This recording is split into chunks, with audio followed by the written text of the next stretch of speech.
Les entretiens médicaux d'Anguin avec AG2R La Mondiale. Frédéric Beau, vous êtes chef de service réanimation et toxicologue à l'hôpital Lariboisière. Bonjour, professeur. Et votre communication va porter sur le matériel, les organisations de la chaîne de soins et faire le point de la situation. Voilà, je vous laisse la parole. Bonjour. Tout d'abord, je voudrais redresser une erreur que j'avais corrigée. C'est que maintenant, je suis au département d'anesthésie réanimation SOMI de Paris et que je pense de toute façon que ce que je vais vous apporter tient plus aux connaissances que j'ai acquises lors de mon activité d'expert auprès de MSF, que j'ai joint et qui m'a permis d'aller de Fukushima en passant par Ebola pour aboutir au chimique. Donc au risque qu'on appelle LRBC. Alors si vous voulez bien, première diapositive, même deuxième si vous voulez, pour qu'on aille rapidement. Ce que je voudrais insister sur une chose, c'est que ce dont nous parlons est en fait extrêmement original en médecine, puisque nous sommes confrontés à un virus connu sur le plan structurel, dans sa intime structure, mais à l'origine d'une maladie inconnue. Diapositive suivante. Donc, si on fait le diapositive suivante, merci. Alors, c'est tellement complexe que je crois qu'il faut, et puisque on a parlé des énormes quantités d'informations, avoir à l'idée un phénomène psychosocial qui est appelé l'effet Dunning-Kruger, qui va vous être démontré dans une courte présentation faite sur YouTube. Et donc, je demande qu'on démarre tout de suite. Vous les avez vu passer, ces vidéos? Les masques vous intoxiquent. J'ai 17 ans, je m'oppose au masque. Nous ne sommes plus en urgence sanitaire. Il n'y a plus de virus sur le territoire. C'est l'Institut Pasteur, c'est sorti il y a quelques jours, qui a créé ce virus. Ces gens qui racontent n'importe quoi, ils sont victimes d'un effet psychologique qu'on va essayer de vous expliquer. L'effet Dunning-Kruger, c'est quelque chose qui a été développé en psychologie sociale. C'est un effet qui dit que quand on commence à s'intéresser à une question, notre impression de connaissance dépasse très largement notre connaissance réelle. Ça veut dire que, grosso modo, on a l'impression d'avoir compris quelque chose, alors qu'en fait, on n'a rien compris du tout. Moi, il faut m'expliquer ce que c'est qu'une pandémie où il n'y a pas de malades ni de morts. Vous nous prenez pour des cons, quoi. Quand on regarde le graphique qui montre ce qu'est l'effet Dunning-Kruger, eh bien, on va gravir au départ la montagne de la stupidité. On va ensuite redescendre dans la vallée de l'humilité. On va arriver ensuite sur ce qu'on appelle la plaine de la consolidation. Pour se rendre compte qu'on ne comprend rien à ces questions, eh ben, il faut aller beaucoup plus loin sur la courbe. Au début, on monte comme ça et on a vraiment l'impression de tout savoir. Très vite, on va redescendre parce que on va se rendre compte qu'on n'a pas tout compris. Et à force de travailler une question, eh ben, on va arriver à la fin, potentiellement à la maîtriser. Pour comprendre ce qu'est l'effet Dunning-Kruger, le plus simple, c'est probablement d'utiliser un exemple. On pourrait parler de tous les gens qui se sont intéressés aux questions de virologie, aux questions de santé publique durant l'épidémie de Covid-19.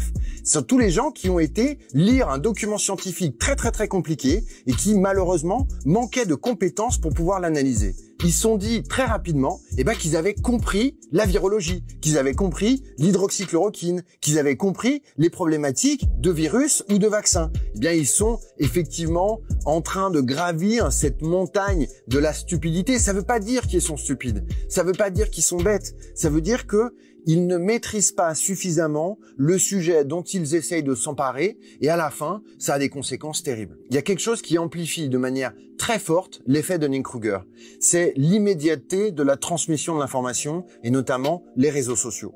Sur les réseaux sociaux, n'importe qui peut publier n'importe quoi. Le problème, c'est que ça peut aussi poser tout un tas de questions quand des gens qui ne maîtrisent pas un sujet scientifique, comme la pandémie, la question du masque, la question des vaccins, vont se faire avoir par manque de connaissances sur un certain nombre de documents, sur un certain nombre d'informations, et à la fin, ils vont publier n'importe quoi. Mais souvent, encore une fois, ceux qui maîtrisent vraiment un sujet sont beaucoup plus humbles par rapport à leurs connaissances que ceux qui ne le maîtrisent pas du tout. Je vais reprendre l'exemple d'un de mes meilleurs copains qui est guitariste professionnel, et quand je lui demande « Est-ce que t'es fort en guitare ?» il me dit « Non, je suis pas fort. Il y a des mecs qui sont 1000 fois plus forts que moi. » C'est exactement ça. C'est-à-dire que si vous interrogez un scientifique, un virologue, un expert, il va être perclus de questions. Il va s'interroger en permanence. Il va se remettre en question tout le temps. Il va pas du tout être dans la croyance qu'il a tout compris. La connaissance, ça demande du temps. Ça demande du travail. Et bien entendu, ça demande de l'humilité. Je vais me permettre quand même de donner à ceux qui nous regardent un tout petit conseil.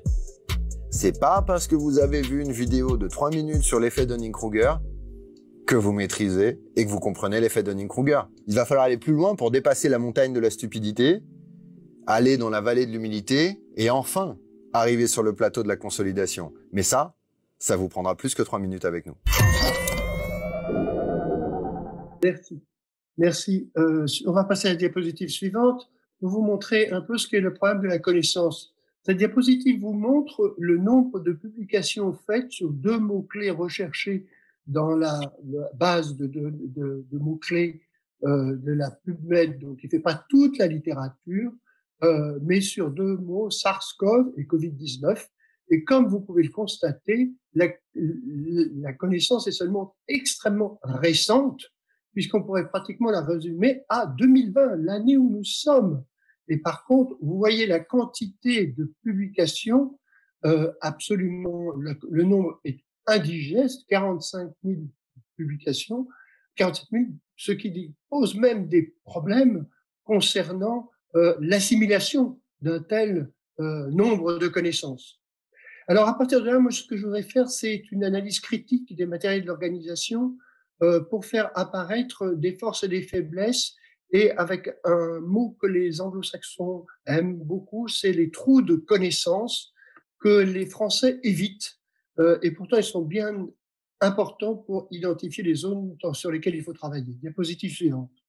Alors, si on voit les forces, c'est que la question organisationnelle des gestions de crise sanitaire avait été d'emblée évoquée dès les attentats 95 et renforcée en 2001. Et tous les risques connus avaient été rassemblés sous le vocable NRBC qui définit NR nucléaire radiologique, B biologique et R radiologique. Là où je voudrais insister, c'est que l'une des caractéristiques fondamentales du risque biologique par rapport aux autres, notamment du risque viral, c'est qu'il tient à la capacité de ces organismes à se reproduire et donc à étendre la contamination par contact interhumain, ce que ne fait ni le NR ni le chimique.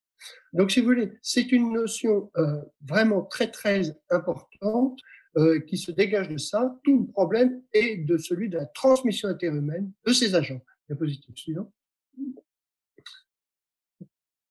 À partir de là, il est sûr que des problèmes dans la catégorie NRBC, on en a connu beaucoup, et notamment sans que la diapositive, s'il vous plaît, et sans que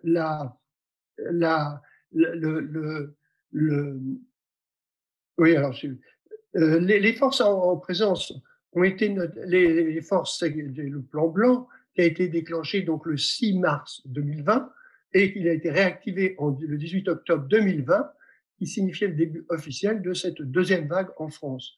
Avoir un plan blanc, c'est un élément très important qui permet la gestion à un niveau national. Il est déclenché d'ailleurs au niveau interministériel pour permettre de faire face à ces crises. Diapositive suivante. Alors maintenant, la boîte à outils de la prévention de la transmission des maladies contagieuses comporte beaucoup de mesures simples, peu coûteuses et efficaces, comme l'a signalé Lerner, pas plus tard que le 26 octobre 2020, mais à condition de les faire collectivement. C'est le port correct du masque chirurgical ou fait en tissu maison, c'est qui marche. Et à noter que le port en milieu indoor, dans une famille, par un membre de la famille, diminue de façon significative les transmissions. La distanciation physique a été étudiée et il a été vu qu'elle a été déterminée à 1,80 m, 6 pieds, pour les gouttelettes, la fraction gouttelette, mais vous savez qu'il y a aussi une fraction aérosol, qui est aéroportée, qui est certes emportée par le vent, mais si le vent va sur vous, eh bien sûr qu'il va vous apporter le virus. Il est à partir de là très difficile de fixer des limites on va dire, de contagiosité. L'hygiène des mains, on en a parlé, j'y reviendrai pas, elle est essentielle, elle est souvent oubliée quand même. Sauf que maintenant, les petits ports de gel hydroalcoolique permettent de réaliser cela en tout lieu et en toutes occasions. Après, c'est testé aussitôt que possible Et si le résultat est positif, cela implique dans la foulée l'isolement et la recherche des cas contacts. On reviendra dessus, et c'est quelque chose vraiment sur lequel on a complètement failli. Et je crois qu'à l'heure actuelle, on continue de faillir. Et la ventilation adéquate a été apportée par notre collègue médecin généraliste qui s'est même gelé et appliqué cet item, qui pose un problème d'ailleurs, qui est un conflit avec on va dire les isolations thermiques et auditives. Et il faut en avoir conscience qu'on garde la chaleur aussi parce qu'on perd un peu de ventilation. Éviter les foules. Alors, ce qui est nouveau, et ce que soulignait Lerner, c'est qu'il faut éviter les foules et les attroupements, éviter de chanter, de crier. Pourquoi? Parce qu'on hyperventile, et surtout si c'est en espace clos. Ça, ce sont maintenant des facteurs mis en évidence qui augmentent le risque d'infection.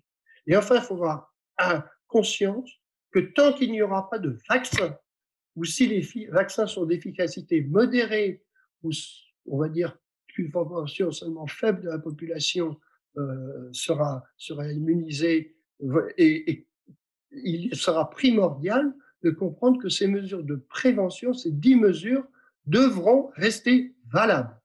Diapositive suivante, s'il vous plaît. Alors, les forces, comme il a été dit, Ebola a apporté beaucoup d'informations, et le message fondamental que j'en ai tiré, moi, et qui est important, c'est que le plastique protège efficacement. On a pu même faire, on va dire, restreindre les zones, soigner les patients. Vous voyez un soignant qui porte un enfant sans avoir peur de le porter. Le plastique protège. Et je crois que ça, c'est un des grands enseignements. Il faut l'utiliser. C'est tous les dérivés du plastique, il y en a beaucoup, pour nous protéger des éléments. L'une question qu'il pose et que je pose, c'est celle du consommable versus le réutilisable. Et ça, nous verrons que dans l'organisation, le choix du consommable pour une telle épidémie a été une catastrophe au niveau de l'équipement des soignants. Diapositive suivante. Alors, à partir de là, c'est ce que je vous signalais, c'était cette publication, vous voyez, qui était de 26 octobre, c'est absolument incroyable. Alors, bien sûr, elle est portée au dehors, même au dedans, avec au moins un masque, un adulte qui porte un masque, et même après le début de la campagne vaccinale. Diapositive suivante. Cette diapositive vous montre en abscisse, en fait, les périodes de temps, et en ordonnée la charge virale. Je crois qu'on n'en a peut-être pas assez parlé. La charge virale, c'est qui s'exprime en log. Tenez-vous bien, on voit que ce sont des malades de réanimation, et vous voyez donc ce qu'on appelle des box et whiskers avec les extrêmes, et vous pouvez voir 11 tout en haut, 10 puissance 11, 1 milliard c'est 10 puissance 9. Vous vous rendez compte de ce que c'est que 10 puissance 11, c'est 100 milliards de copies virales par millilitre. Vous voyez que là, ça, c'est des valeurs de réanimation. Le pouvoir, on va dire, de projection d'aérosols contaminants est extrêmement important. C'est sûr que c'est des malades qui sont intubés et on peut canaliser, donc éviter. C'est certainement sur un cas comme ça que moi-même j'ai attrapé le Covid à Necker alors que nous étions entre guillemets protégés. Diapositive suivante. Alors, évaluer l'évaluation scientifique des mesures de distanciation, il faut citer cette étude suisse qui a montré, et là, alors je la prends pour plusieurs raisons. Parce que pour l'armée, et comme ça avait été indiqué par Eric Combe, avec l'étude du Charles de Gaulle, c'est un réel problème. Donc, ils sont extrêmement sensibles à ce point-là et ils font des efforts pour, bien sûr, prévenir. En appliquant toutes les mesures qui étaient une distanciation de 2 mètres et non pas d'1 mètre ou 1,40 m pour toutes les activités, y compris repas et nuit. Le port systématique du masque chirurgical si la distance de 2 mètres a été respectée lors des exercices. Une désinfection des sanitaires 2 fois par jour et la quarantaine des casernes avec une collecte des données pendant 54 jours, nous verrons l'importance de ce point-là plus tard, eh bien, il y a eu un effet réducteur important avec une diminution d'environ 60% des contaminations sans être annulée cependant, avec aussi, en remarquant, la réduction de la sévérité des affections cliniquement décelables chez des patients qui étaient positifs. Diapositive suivante. Alors, une force qui est devenue une faiblesse, eh bien, qui dit plan, et le plan blanc, c'est un plan, et la politique, elle doit anticiper, donc on doit anticiper, eh bien, il faut définir les besoins matériels et humains et logistiques, et tout cela dans le cadre d'une stratégie pour répondre à une menace. Et donc, il va falloir stocker matériel et médicaments. Il y avait un établissement qui s'appelait l'EPRUS, l'établissement de préparation et de réponse aux urgences sanitaires, et à la suite entre guillemets, du scandale H1N1 préparé par Madame Roselyne Bachelot, eh bien, trop bien préparé, ça a été son erreur de trop bien faire, eh bien, à la suite de toute la campagne médiatique, l'EPRUS a été dissoute en 2016. Et je crois qu'à l'heure actuelle, la pénurie de masques tient fondamentalement à cette erreur colossale tactique qui est devenue stratégique de dissoudre l'EPRUS. Diapositive suivante, s'il vous plaît. Alors, les faiblesses. Le problème est que comme ça a été rappelé aussi par Eric Combe, des coronavirus, on en voit en réa tous les hivers et ça fait une partie non négligeable des pneumopathies virales qui n'ont pas cette fréquence telle que nous connaissons à l'heure actuelle.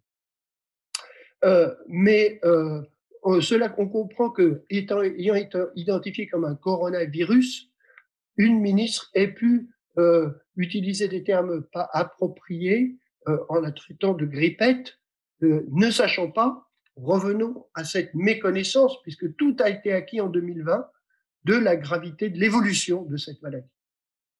Alors, ce qu'il faut bien voir, c'est la faiblesse majeure, c'est les délais de rendu des résultats, qui sont absolument inacceptables. Lors de l'Ebola, le tri des victimes se faisait dans une pièce au milieu où arrivaient les personnes qui étaient suspectes, ils étaient testés et le test arrivait on va dire, les gens arrivaient le matin, les résultats étaient le matin, les gens qui venaient l'après-midi, ils étaient rendus l'après-midi. Et à partir de là, on pouvait les trier dans la classe positif ou négatif. Un test fait le jour même doit être rendu le jour même. Et je crois que prendre plus de patients qu'on ne peut rendre de tests n'est pas acceptable. Et les délais de rendu torpillent toute stratégie de rupture de la chaîne de contamination qui doit être l'objet absolu de notre organisation. Le diagnostic, on l'a vu, il est rapidement facile, à la fois sur la clinique, l'anosmie, sur le scanner, ça va très vite, la suspicion. Par contre, la confirmation, effectivement, le diagnostic de certitude va arriver beaucoup plus tard. Se pose avec un aussi court recul sur la maladie le pronostic sur les séquelles à court à long terme et bien sûr sur les traitements.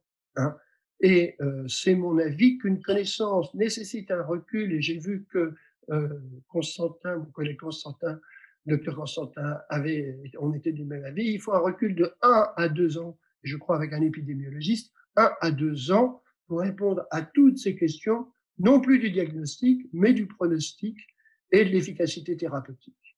Et on est toujours dans l'attente d'un vaccin qui, pour l'instant, est un espoir, mais n'est pas une réalité. Diapositive suivante. Les faiblesses, ça a été donc... ce qu'il faut comprendre, c'est que l'évaluation, et ça c'était mon aspect toxicologique, quand on est confronté à une crise sanitaire, il y a 2 choses, il y a 2 temps. Il y a l'évaluation du risque et la gestion du risque. C'est un diptyque. L'évaluation, elle résulte de l'augmentation et de l'assimilation de la connaissance scientifique, digérer 47 000 publications. Moi, je me suis limité à quelques-unes, celle du mois d'octobre, ça me suffisait. Actuellement, limité à la maladie, ça fait un travail énorme de synthèse et nous verrons qu'il y a des données contradictoires. Ensuite, à cette étape scientifique d'évaluation, fait suite une étape de gestion qui est non plus une étape scientifique, c'est une étape politique qui doit tenir compte des enjeux sanitaires, socio-économiques. Et là, je voudrais dire que les médias qui recherchent des informations et tout ça font intervenir différents intervenants, et ce qui obscurcit les messages qui sont portés. Diapositive, si on peut y aller. Oui.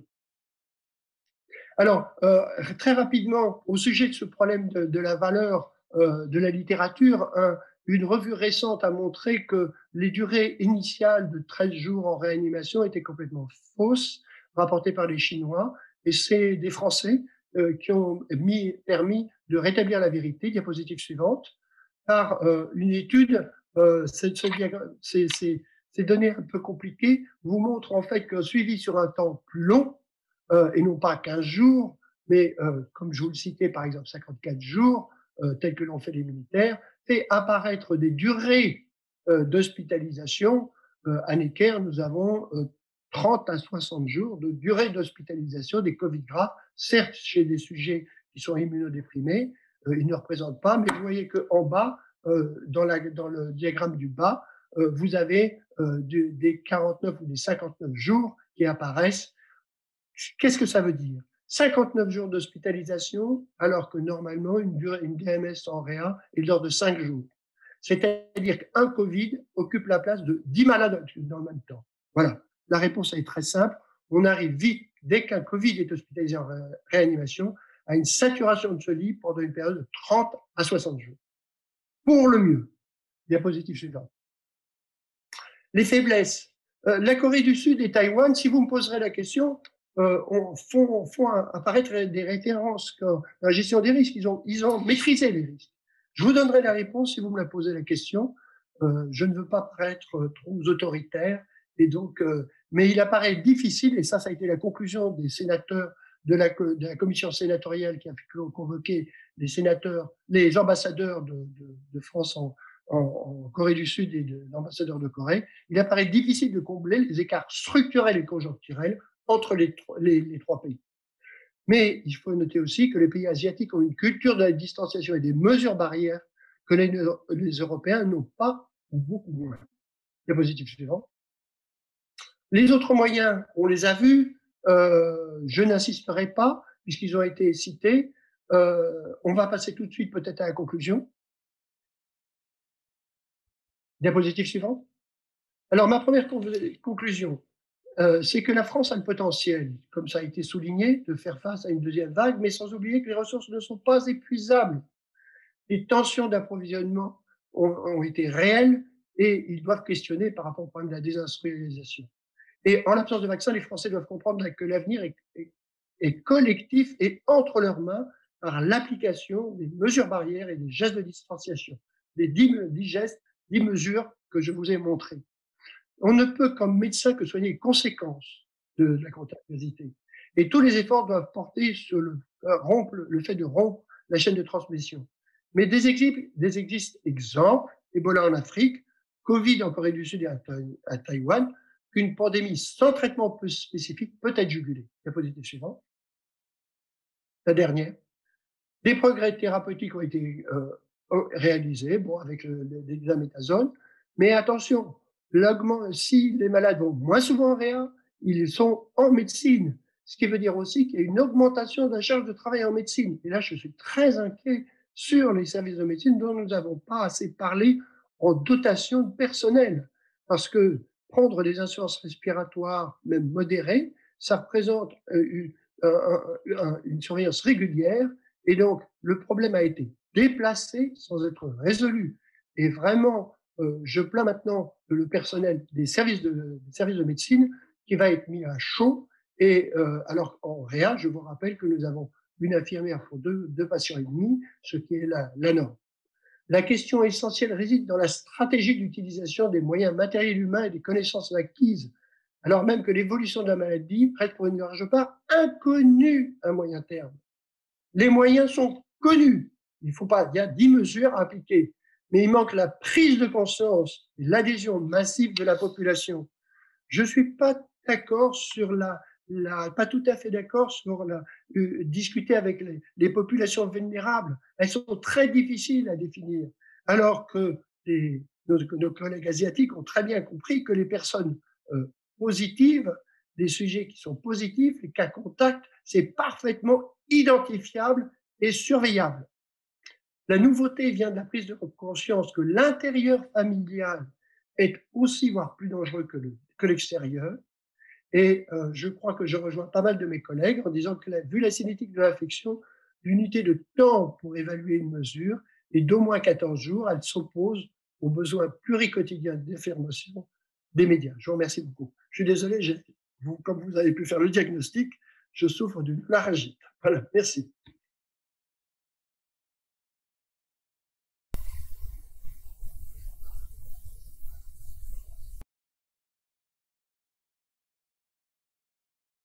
Les entretiens médicaux d'Anguin avec AG2R La Mondiale.